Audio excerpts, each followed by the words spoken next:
Hello दोस्तों, स्वागत है आपका मेरे यूट्यूब चैनल में स्टडी विद विवेक में। आज हम जानेंगे संविधान के भाग 3 के बारे में, जिसमें दिया गया है मौलिक अधिकार, जो कि अनुच्छेद 12 से लेकर अनुच्छेद 35 तक है। इसमें इसमें अनुच्छेद 12 में दिया गया है राज्य की परिभाषा। अनुच्छेद 13 में है मौलिक अधिकारों पर नियंत्रण करने की विधियाँ। यह अनुच्छेद 12 है, मतलब राज्य की परिभाषा, राज्य के बारे में इसमें बताया गया है। जो राज्य का प्रशासन है वो सब राज्य के अंतर्गत आता है।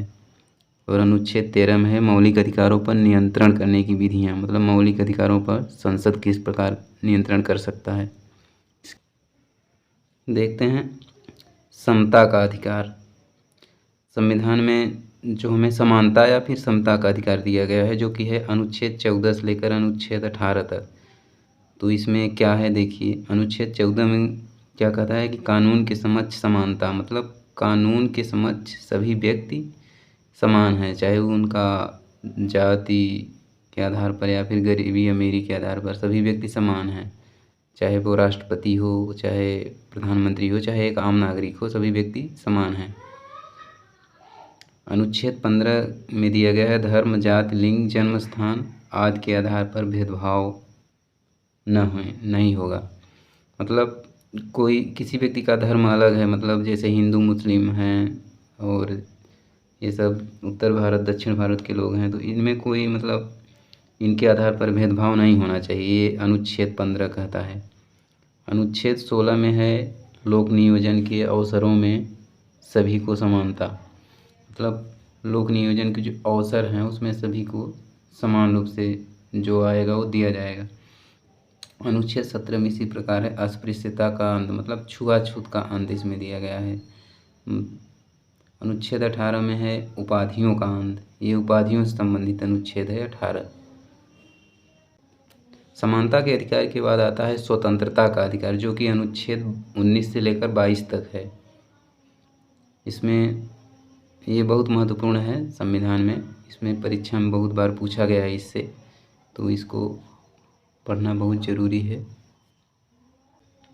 इसमें जैसे अनुच्छेद 19 बोलने और अभिव्यक्ति की आज़ादी, मतलब इसमें बोलने की स्वतंत्रता है, आप कहीं भी कुछ भी बोल सकते हैं, इसमें आपको कोई नहीं रोक सकता।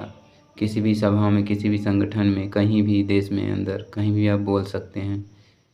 अनुच्छेद 19 के और पार्ट्स दिए गए हैं, 19A, 19B, 19C, 19D, 19E और 19G दिया गया है। 19F था, उसे हटा दिया गया है। तो अनुच्छेद 19A में दिया गया है इसी स्वतंत्रता के अधिकार में बोलने की स्वतंत्रता, अभिव्यक्ति की स्वतंत्रता, यही वाला है ऊपर वाला। अनुच्छेद 19B में दिया गया है शांतिपूर्वक बिना हथियारों के कहीं पर इकट्ठा होना, मतलब बिना हथियारों के शांतिपूर्वक हम कहीं भी इकट्ठा हो सकते हैं, ये अधिकार हमें अनुच्छेद 19B में दिया गया है। अनुच्छेद 19C में है संगठन या संघ बनाने की स्वतंत्रता, मतलब कोई भी व्यक्ति संगठन बना सकता है, जैसे स्कूल या कॉलेज में बनाए जाते हैं NSUI, ABVP संगठन होते हैं छात्रों के लिए, वो सब बनाने की यहाँ पे स्वतंत्रता है। कोई राजनीतिक संगठन हो गया। अनुच्छेद 19D में दिया गया है देश के किसी भाग में भ्रमण की स्वतंत्रता, मतलब हम देश के किसी भाग में इस अनुच्छेद के तहत भ्रमण कर सकते हैं, इससे हमें कोई नहीं रोक सकता।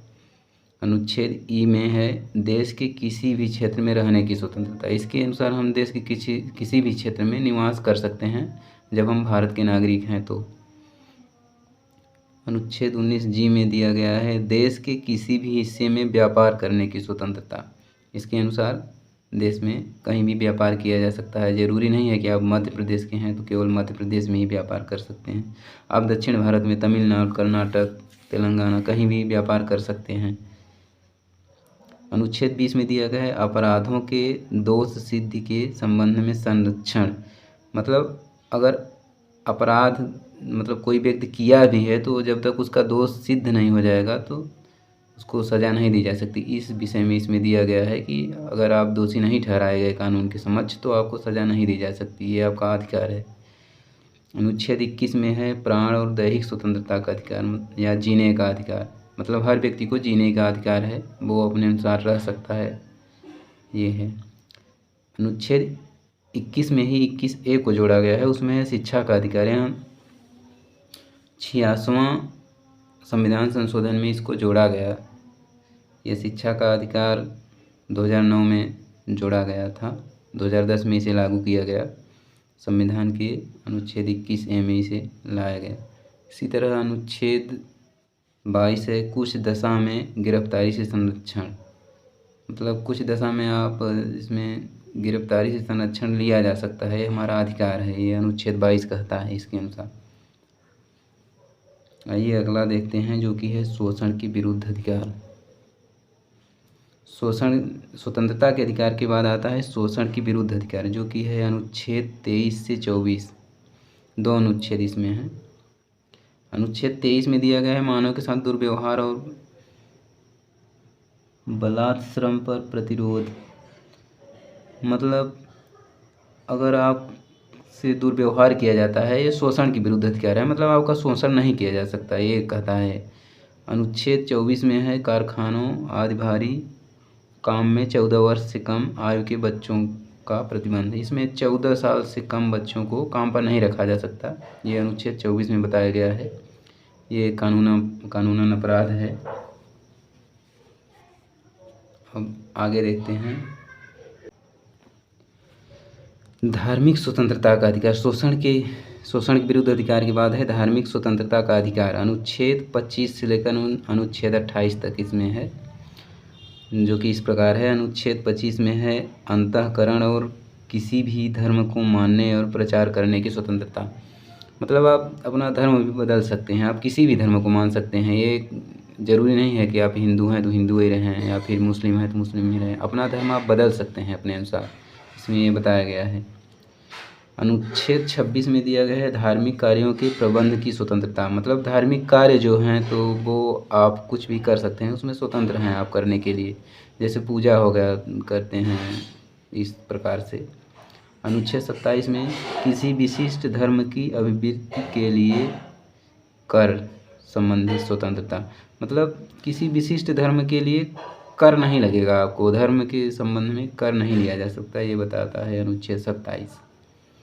अनुच्छेद 28 में है सरकारी शिक्षण संस्थानों में धार्मिक शिक्षा नहीं दी जाएगी तथा धर्म विशेष के कार्यक्रम में शामिल होने के लिए बाध्य नहीं है। इसके अनुसार है, जैसे सरकारी स्कूल हो गया तो उसमें धार्मिक शिक्षा नहीं दी जाएगी, उसमें सभी धर्म के लोग रहते हैं, इसलिए उसमें धर्म नहीं लिया जा सकता। इसके बाद है संस्कृति और शिक्षा संबंधी अधिकार। यह है अनुच्छेद 29 से और 30 में है, संस्कृत और शिक्षा का अधिकार 29 से 30 में। अनुच्छेद 29 में अल्पसंख्यक वर्ग को उनकी भाषा, लिपि और संस्कृति को संरक्षित करने के अधिकार।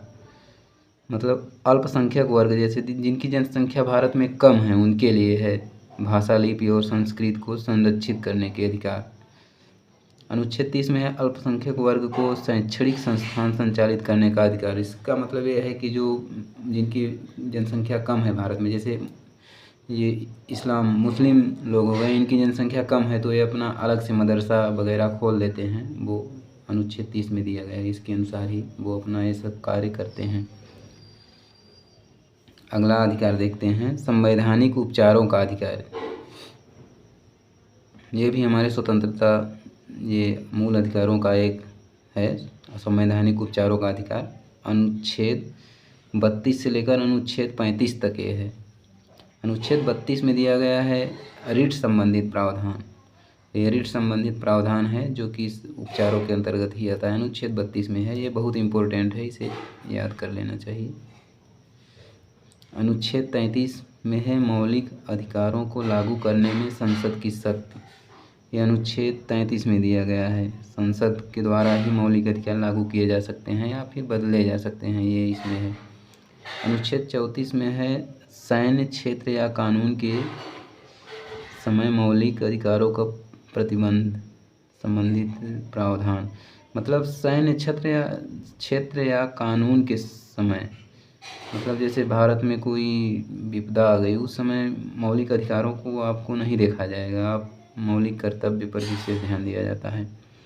अनुच्छेद 35 मौलिक अधिकार लागू करने संबंधित प्रावधान। इसमें मौलिक अधिकार को लागू करने का प्रावधान है जो कि संसद के पास है, इसके बारे में बताया गया है। तो आज के लिए इतना ही, अगली क्लास में इसके आगे बताएंगे। Thank you.